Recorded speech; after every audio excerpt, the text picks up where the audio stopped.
Howdy. I think we're live now. Yeah, it says that we've been broadcasting for 5 seconds now. So, hi, Joshua here.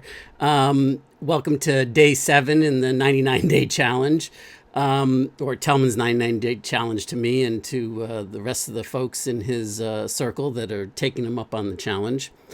Today I want to talk about, regardless of whether you're a aspiring entrepreneur or a seasoned vet as an entrepreneur, are you starting to feel like time is speeding up, increasing at an increasing rate, and it's like hard to stay on that roller coaster? In other words, are you feeling like it's either, when it comes to choosing your next vision or actually implementing, is time on your side or working against you? And do you feel like it's something that is you've got to pursue and work really hard at, and it's getting harder and harder? Or do you have a vision that you're methodically working towards, and it's, step by step, you're getting there, and everything that comes out, the new technologies, the new shifts, you know how to place them within your vision, within your model, in terms of how to leverage them properly in your life and in your business pursuits. So what I'd like to do is talk about the a portion of my 360-degree success solution thinking process, and we talked some about this in a previous recording about the different breakthroughs and the different emotional experiences. But what I want to drill down on, if you can kind of see right here, is is this portion right here, the 3 different types of fundamental business models in general, and how we can use that as a framework to think about things. So when you think about a business and designing your own business, what I like to do is I like to think in terms of principle-based thinking and principle-based business models and an actual business model. So there, within this, though, you can apply it in 3 basic or fundamental approaches, if you will. One are cash flow type business plans, and what I would call on-demand type business models. So sales and commission sales, affiliate marketing, those types of things fall into that category. The other type of business plan, when you're sorting it through, is the business in a box plans, what I would call those types of plans, where you're plugging into somebody else's business model that's already proven. So like a franchise concept would live within this means, so that you're not redesigning the system from the ground up. You're not having to figure it out. You're following somebody else's proven roadmap. And then the third type is what I would term an equity business, where you're a Steve Jobs mentality or something of that nature, where you've got a vision for what you want to create and you're methodically going after it. And it's your own vision, your own business model, all of that, and you're pursuing it to that level.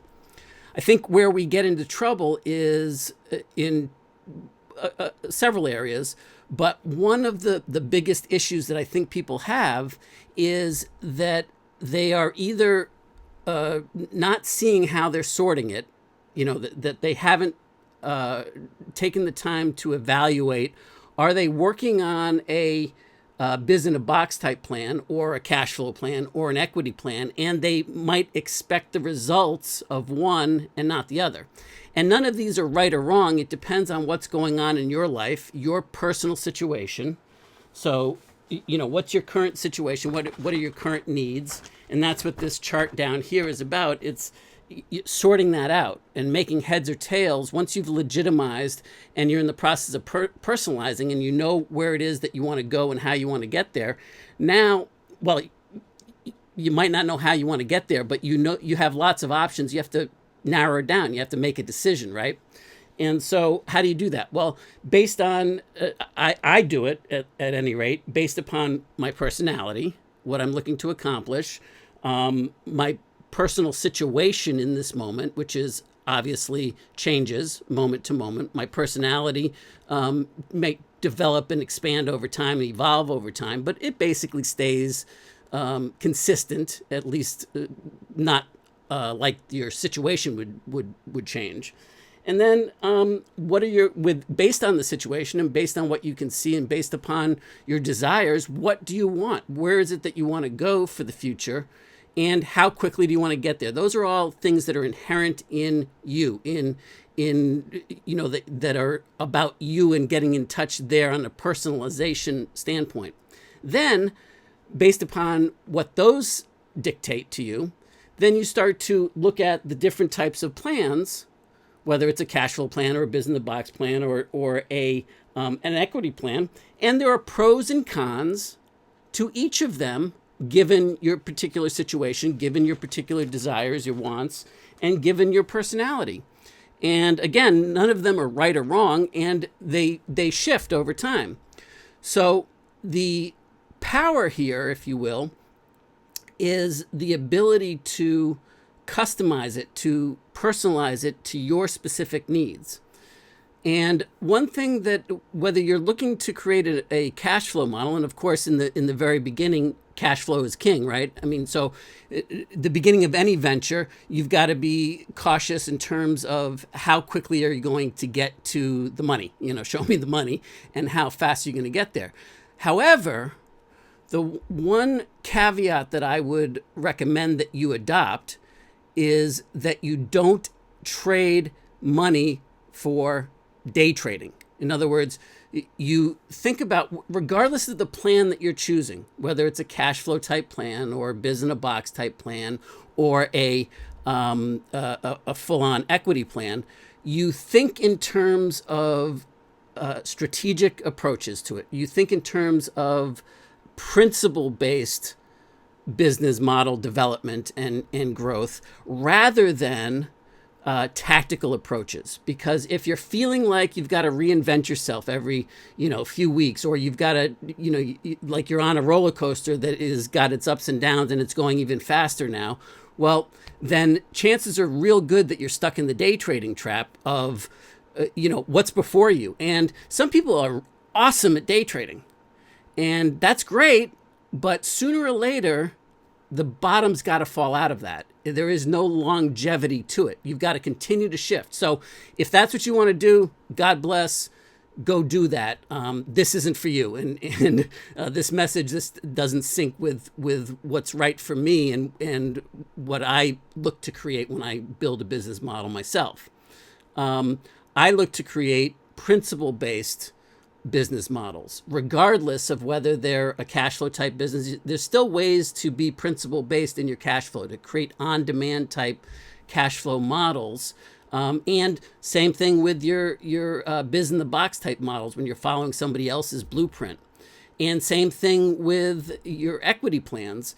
The question is, how do you put that into action for yourself? And one of the things that I can give you as an example is this process. This 360-degree success solution process that I came up with, this framework, although right now this particular edition of it is designed for online business and creating it there, this particular edition itself has been designed strategically in a way that it will apply no matter what's going on, no matter what changes are happening. I built it in a way that it can make sense in terms of using as a blueprint in 2020 and 2030 and 2050 as well, because it's all foundational principles that it's based on. And even this 360-degree success solution is, regardless of whether you're applying it to business or applying it to weight loss, for example, if that was your goal, there's still the same 3-step process, right? You still got to legitimize your options. You still got to personalize what's right for you, and you still got to capitalize on it. In other words, you got to take action. You got to make something happen with it if it was applicable to weight loss. And that's what your goal was. That was your vision for a bigger future that way. And so that's why I would recommend that you really think in terms of day trading as sooner or later, you've got to pay the piper when you're day trading, right? And that's really the difference between, my friend Tellman asked me a very provocative question last week. And it really sent me down this cool rabbit hole, but a rabbit hole nonetheless. He said, what's the difference between what you do with your NPOD systems, with your what I call CIA goals, which are continuity income assets, with your 360-degree success solutions? What's the difference between NPOD, for example, and your typical funnel? And unfortunately, I mean, in this day and age, funnels have become a form of day trading, where it's one aspect that will work for a period of time, and then it's by nature, once it's been exploited, once that loophole has been exploited and the arbitrage has been captured, then it disappears. So the funnel stops working, or that portion of the funnel stops working.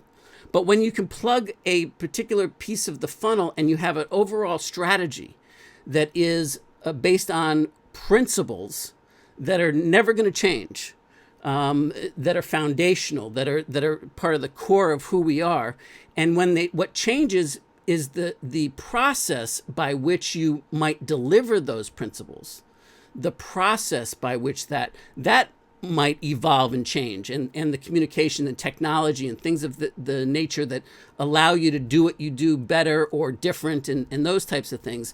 But it's up to you to decide whether that's a positive based upon where it is that you want to go right now and your goals and your vision and your dreams, or whether it's a detriment for where you want to go. And if you're just addicted to the day trading, the high of, well, then guess what? There's also phenomenal lows with day trading. And the potential for loss is huge too, because you've always got to be in and out, in and out, in and out. You've got to be on the pulse of the next thing that's going to happen. And you got to be there first. You got to capitalize on it fast. And then you've got to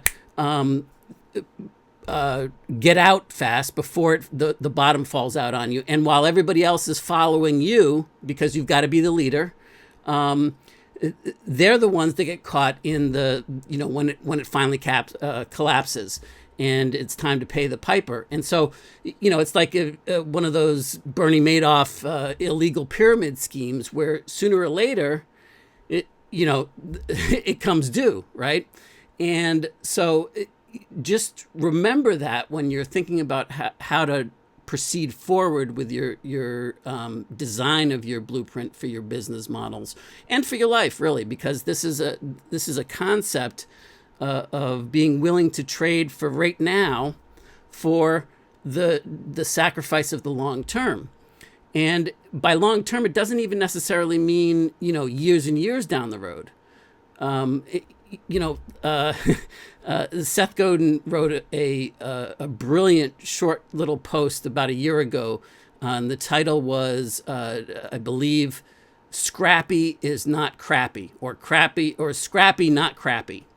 And the whole idea was that, to get into action and to share and to do iterations, and that's scrappy. You're sharing, you're creating value for people, and you're getting out there and you're doing, at a core level, scrappy.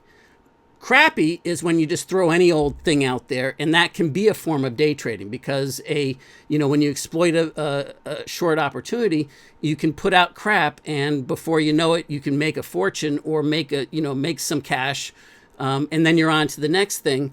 And before it catches up with you, or when it does catch up with you, you're on to the next thing that you're going to exploit. And personally, that doesn't jive with my personality. It doesn't jive. I'd rather do the work once and do iterations of it and evolve it and make it better and better and better, and start with a scrappy version that you can get out into the marketplace and create something with. And for me, I know I've struggled in the last few years, especially with the balance between launching a scrappy iteration in early adopters edition, if you will, and the perfect model. And I often think about Steve Jobs and how he worked for something like I think it was 3 or 4 years developing the iPhone And it wasn't even the iPhone. Back then, it was to try to develop the tablet. And he came up with the tablet idea first. And when they finally cracked the technology on how to make the screen work, that's when they decided to that they had to enter the smartphone market, which it wasn't really a smartphone until the iPhone was invented. And so it was, and of course it revolutionized the entire industry. It changed everything and blah, blah, blah, blah, blah. And so that was something that required a lot of vision and a lot of work and being willing to hold to that vision while they were doing it. Now, of course, he had a thriving business, and Apple was already a success story, and they weren't going anywhere. So they had the cash flow covered. They had the success covered. And of course, his personal wealth. He was a billionaire, multi-billionaire. And so he could afford to do that. And he had a team of people that were doing that. And so that's what I mean by tapping into where you are and what's right for you at this moment. And are you working on an equity type business model? Or are you working on a biz-in-a-box type business model? And just be okay with where you are. And if you are focused in on a cash flow type business model, then great. But build it in a way that's still principle based, such that it's like the NPOD system or this 360-degree success solution that's principle based, such that you can leverage it again and again and use it to create cash flow on demand. And the only way that you get it to be on demand and not just a transactional nature is that you have to build an asset. You have to turn your business model, whatever that business model is, whether it's a cash flow business model or a biz-in-a-box business model or an equity business model, you have to turn that into an asset that can be leveraged, that can generate the results that you want to see generate for you on demand. And I've never seen it work consistently on demand for the long term by day trading. Some food for thought. And with that, we'll call it a day, and I'll talk to you in the next one. See ya. Thanks.